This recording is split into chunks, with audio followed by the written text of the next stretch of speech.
You know how when you're driving on a really hot highway in the dead of summer, you look ahead and see what looks like this shimmering puddle of water right on the asphalt? Oh, yeah. The classic heat mirage. I mean, it looks completely real from a distance. Exactly. It looks totally tangible right up until you physically try to drive through it. And then by the time you actually get to that spot on the road, there's absolutely nothing there but hot tar. It just completely vanishes. Yeah.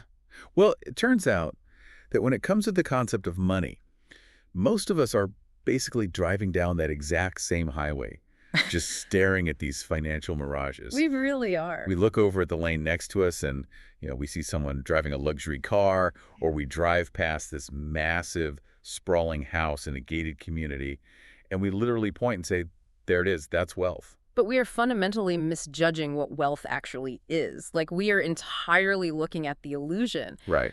And because we misunderstand what wealth looks like, we completely misunderstand what it's for. And honestly, more importantly, we misunderstand how it's actually built. So true. And welcome to this deep dive. If you are joining us today, you are probably looking to, cut through all that financial noise. The exhausting get-rich-quick schemes. Yeah, there are so many of them. We want to get straight to the genuine aha moments that can actually change your trajectory. So our mission today is to extract the core insights behind a massive topic, which is the billionaire mindset. It's a huge topic. It really is. And we're synthesizing a stack of incredible sources for you. We've got ancient parables like The Richest Man in Babylon, modern behavioral psychology, classic financial philosophy, and even, strangely enough, a workplace productivity manual. I know, it sounds like a totally chaotic mix of reading. It does. But the compelling thread here is how these completely different fields, spanning literally thousands of years, they all point to the exact same foundational truths about human behavior. Okay, let's unpack this. And I think we should start with the very end goal itself. That makes sense. Because the most common misconception we have to dismantle right out of the gate is the idea that wanting to make money is an actual goal. Right. Which sounds counterintuitive. Yeah. But one of our sources, which is an eBay seller's guide of all things, points out something so simple but profound. It says making money is not a goal. Money is just a tool. Exactly. It's the ultimate means to an end, right? Not the end itself. Right. Like, if we look at the insights from the psychology of money, the author makes this brilliant distinction. He says the highest dividend that money pays is the ability to do what you want, when you want, with who you want, for as long as you want. That is just such a great way to frame it. It really is. That is the true value of capital. It is not about accumulating paper. It's about the time and the autonomy that the paper buys you. And that eBay guide actually gives these incredibly relatable examples of what a real goal looks like, compared to a fake financial goal. Oh, like the $1 million thing. Yeah, exactly. A fake goal is just saying, I want $1 million. But a real goal is saying, I want to work 3 days a week. Right. Or, wanting to take 8 weeks of vacation every year, or working part-time so you can be the coach of your kid's soccer team, or even just volunteering at the school library every Tuesday. Because those are actual lifestyle choices. Exactly. Money is just the wrench in the toolbox that lets you build that specific lifestyle. Which fundamentally challenges how society trains us to view status, if you think about it. Oh, 100%. Because if money is just a tool to buy back your own time, then true wealth is incredibly difficult to actually see. Yes, going back to the mirage on the highway. Right. It is incredibly easy to spot rich people. Yeah. I mean, they go completely out of their way to make themselves known. You see the Ferrari, you see the massive mortgage, the designer clothes. They want you to see it. Exactly.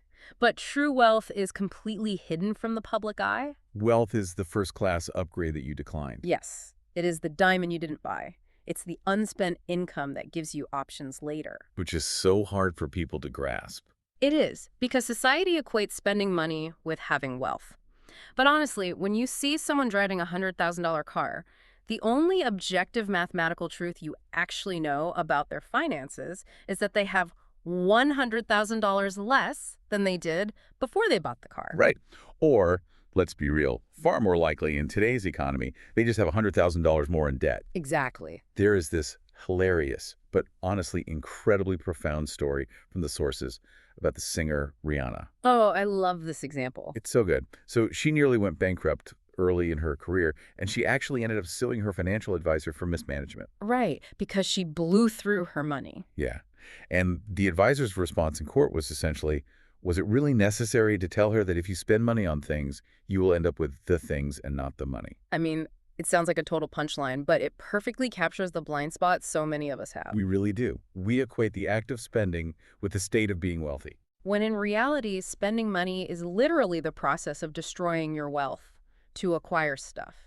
You are trading the invisible potential of that money, like the time and freedom it could buy you tomorrow, for a physical object today. And I want to pull in an analogy used in the text here because it compares building this invisible wealth to diet and exercise. Which is a great comparison.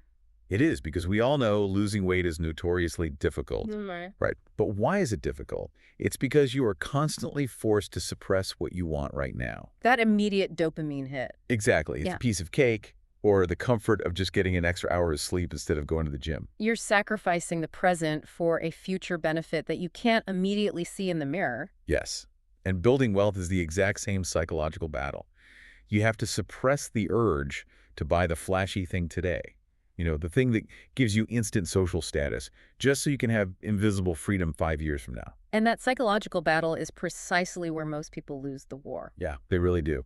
I mean, if wealth is simply about discipline and unspent income, we have to ask why so many highly intelligent, capable professionals go absolutely broke. Right. It's because our brains actively work against us. We get caught in what Rich Dad Poor Dad describes as the fear and greed loop. Okay, let's talk about this emotional trap, because when I was reading this part of the source material, I mean, it felt terrifyingly relatable. It really is. The concept is that people let fear, specifically, that deep existential fear of not having money, the fear of not being able to pay the electric bill or the rent, they let that drive their decisions. They wake up terrified.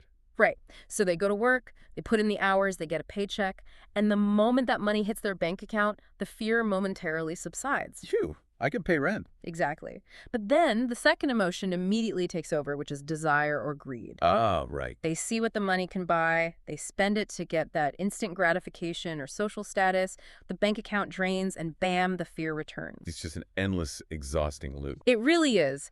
The source uses a very vivid image for this. It compares the average worker to a donkey dragging a heavy cart, constantly chasing a carrot dangling on a stick just in front of its nose. Oh, wow. And the donkey genuinely thinks it's moving toward a reward. Yes. It thinks if it just walks a little bit faster, Yeah. it'll get the carrot, but it's just being manipulated into pulling the cart. Right, the owner of the cart is the one actually getting where they want to go. The paycheck is just the carrot. That is so bleak, Mm. but so accurate. Money just ends up running their lives, dictating their schedule, controlling their emotions, and honestly, just draining their souls. But the solution isn't to try and become some sort of perfectly logical, emotionless robot either. No, of course not. The psychology of money adds a really crucial layer of nuance here. It argues that we shouldn't aim to be coldly rational like a spreadsheet. Because we're not spreadsheets. Exactly. We are emotional creatures. We have families. We have stress. We have bad days. So instead, the goal is just to be pretty reasonable. Pretty reasonable. I like that. Yeah. Managing your money in a way that helps you sleep at night, even if it's not mathematically perfect to the very last cent, is the ultimate long-term strategy. Because if you try to be perfectly mathematically rational, depriving yourself of absolutely every joy just to maximize your savings rate, you'll eventually just snap. You will. You'll burn out and go on a massive spending binge, just like someone on a crazy crash diet. Exactly. You have to account for human nature, Mhm. which actually brings up an incredible story in the sources about understanding our own nature and knowing when to stop. Oh, the Kurt Vonnegut story. Yes, it's about the authors Kurt Vonnegut and Joseph Heller. This is a legendary interaction. It highlights a superpower most people just completely lack. So they were at this incredibly lavish party on Shelter Island, hosted by a billionaire hedge fund manager, Mm-hmm. and the excess is just, dripping off the walls. Right. Total billionaire luxury. Yeah. And Vonnegut turns to Heller and points out that their billionaire host makes more money in a single day than Heller's wildly successful, culturally defining novel, Catch-22, will ever make in its entire history. Which is wild to think about. It is. But Heller just looks at him and says, yes, but I have something he will never have. Enough. Enough. Yeah. I mean, in a society built on infinite consumption, possessing the concept of enough is arguably the rarest financial asset you can possibly own. But let me play devil's advocate for a second here. Sure. On behalf of anyone listening who is, really driven, who is building a business or trying to climb a ladder, isn't ambition a good thing? It is. Because modern capitalism is literally built on generating wealth, innovating, pushing boundaries. If you have the skill and the drive to make $10 million instead of $1 million, why should you ever hit the brakes? Doesn't the concept of enough just breed complacency? What's fascinating here is the unseen danger of the moving goalpost. The moving goalposts, okay. Yeah. Ambition is an incredible engine. I mean, it builds cities, it cures diseases, creates amazing products. But ambition becomes incredibly dangerous to the individual when the taste of having more increases faster than your satisfaction. Ah, I see. If every time you take a step forward, your psychological goalpost moves 2 steps away, you will perpetually feel like you are failing. You will feel poor no matter how much you accumulate. So you basically just start taking bigger and bigger swings to try and catch up to a feeling of security that you'll literally never reach. Precisely. And that is when people take ruinous risks. The text uses a very visceral comparison for this. What is it? It says the only way to figure out exactly how much food your stomach can hold is to eat until you are physically sick and vomit. Oh, gosh. Yeah. But we don't do that right because vomiting is painful and humiliating. Yet in finance, people push their risk capacity until they are completely catastrophically broken. Wow. The text points to the traders at long-term capital management in the late 90s. Oh, I've heard of them. Yeah, these were some of the smartest people on earth. We're talking Nobel laureates, financial geniuses who were already worth tens, maybe hundreds of millions of dollars personally. So they were already set for life. Completely. They had absolutely everything a human being could ever need, but they wanted more.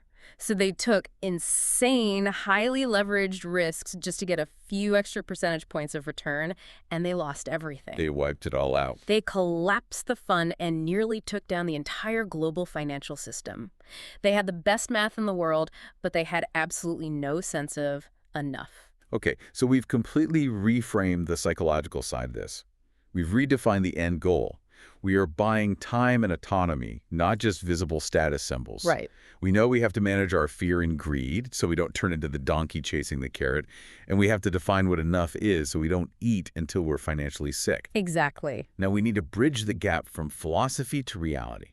How do we mechanically build this invisible wealth? I mean, we have to look at the math. We do.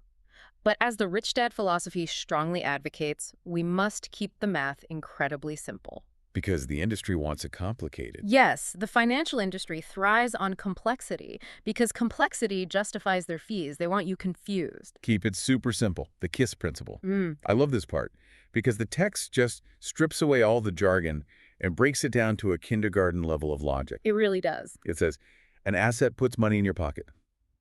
A liability takes money out of your pocket. That is it. It's brilliantly simple. If you remember nothing else, remember that definition. Yet it completely rewrites how most people view the world. Because the fundamental trap of the middle class is that they spend their entire lives buying liabilities, but they have been socially conditioned to believe those things are assets. The ultimate example being, of course, the massive, sprawling American dream house. Oh, absolutely. The sacred cow of personal finance. People get so defensive about this. They defend it to the death. They say, my house is my biggest asset. But if you strip away the emotion and look strictly at the cash flow, what is actually happening? Money is leaving your pocket. Exactly. It requires a massive mortgage payment, huge property taxes, constant maintenance, insurance, a new roof every 20 years. It is taking money out of your pocket every single month. By definition, it is a liability. Now, that obviously doesn't mean you shouldn't own a home to live in and enjoy your life. No, of course not. But you have to be honest with yourself about what it is mechanically doing to your cash flow. Right. Wealthy people focus their energy on acquiring true assets businesses, real estate that pays them rent, dividend-producing stocks, intellectual property. Things that literally drop cash into their bank account whether they get out of bed that morning or not. Exactly. And realizing that forces you to totally change your definition of what wealth actually is, mathematically speaking. You know, not just the invisible psychological wealth we talked about earlier, but the hard numbers. Which leads directly to R. Buckminster Fuller's definition of wealth. Yeah. And honestly, this is one of the most profound concepts in the source material. I agree. Fuller argued that wealth is not your net worth. Net worth is largely a fiction. It's just a tally of your expensive junk, your cars, your house, and what you hope somebody else might pay for them one day. Right. True wealth, Fuller said, is a measure of survivability. The only question that matters is this. If I stopped working today, how many days forward could I survive based solely on the cash flow from my assets? That is such a staggering metric. If you stop working today, how long do you survive? Right.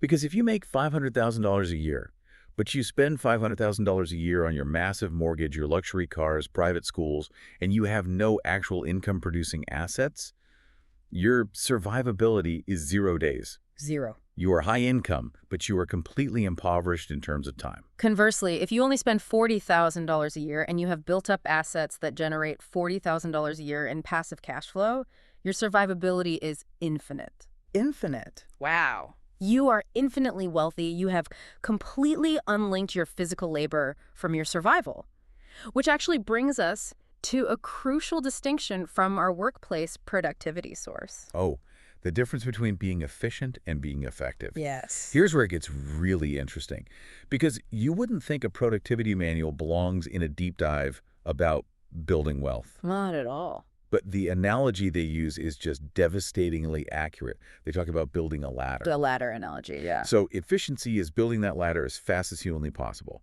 Use the best power tools, you measure twice and cut once, you don't waste a single movement, and boom, you have a perfect ladder in record time. Super efficient. Right.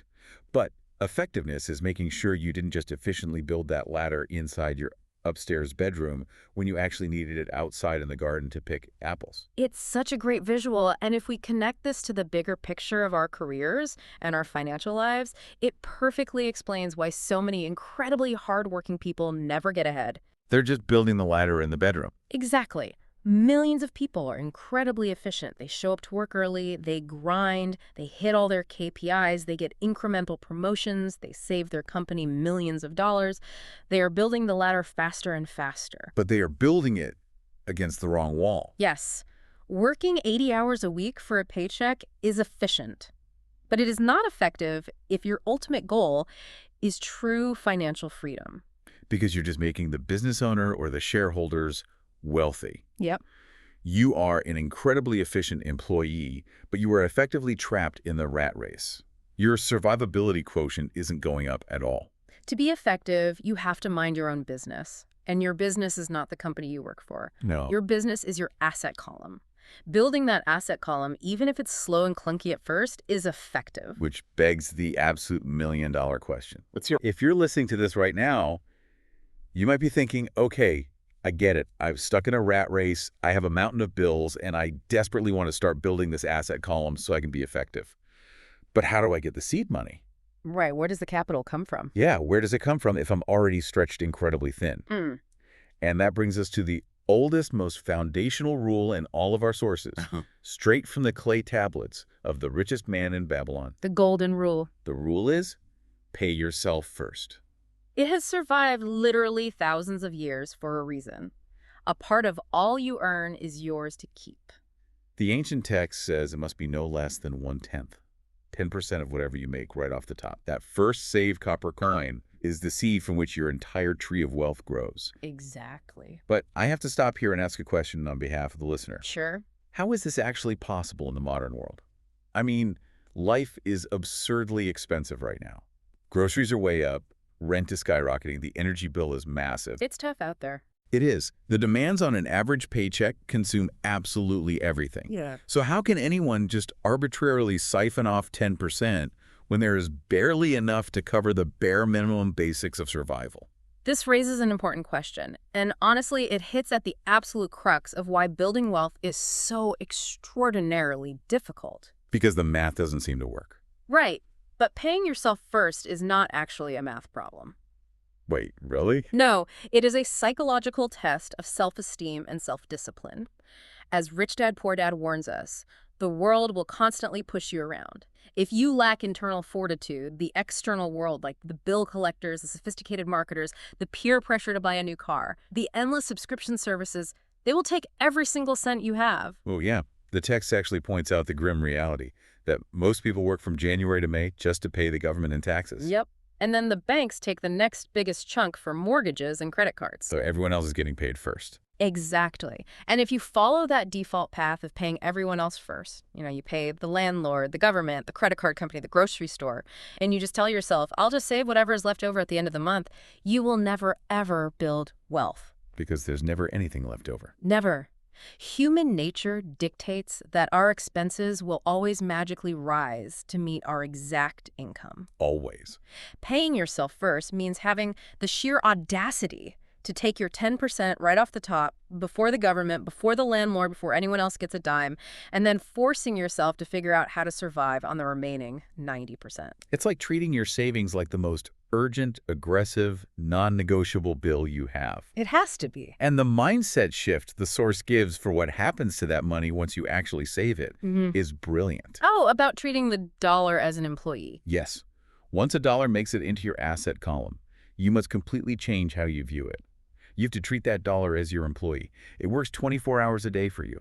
It doesn't need sleep. It doesn't need a vacation. It doesn't complain. It just sits there in an index fund or a piece of real estate, making you more money. That is the ultimate shift from working for money to having money work for you. Exactly. And if you don't have the discipline to protect those employees, if you let the pressure of the world convince you to liquidate them to buy a liability like a boat or a depreciating car, you are basically voluntarily firing the very workers that are trying to buy your freedom. Which is such a tragedy when you phrase it like that. So what does this all mean? We've covered a lot. We have covered a massive amount of ground today, completely deconstructing how we view capital.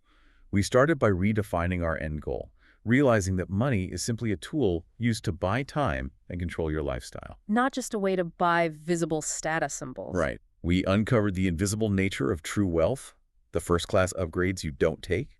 We learned how to outsmart our emotional fear and greed loops, and we embraced the crucial, rare power of knowing what enough is. So we don't take ruinous risks like the traders at long-term capital management. Exactly. From there, we looked at the actual mechanics. We kept it brutally simple by valuing assets that drop cash into our pockets over liabilities that drain our survivability. The KISS principle. Yep. We learned the vital difference between just being an efficient worker building a ladder against the wrong wall versus being an effective builder of an asset column. And finally, we planted the seed for all of this by committing to the oldest rule in recorded history. Paying yourself first. Having the self-respect to pay ourselves first, no matter the external pressure, is a complete paradigm shift. I mean, you really can't look at a paycheck the same way again. You really can't. And as a final reminder drawn from the Rich Dad philosophy, it is vital to remember that the single most powerful asset any of us will ever have isn't a piece of real estate, and it isn't a stock portfolio. What is it? It is our own mind. If it is trained well, it can create enormous wealth seemingly out of thin air. So investing in your financial intelligence, continuously learning, and questioning standard societal advice is the most important step you can possibly take. I love that. Which leaves us with a final lingering question, something for you, the listener, to mull over long after this audio stops playing. We talked today about how true wealth is what you don't see. So take a hard look around your life today. What visible wealth are you projecting to the world right now that is secretly stealing your invisible wealth and your future freedom?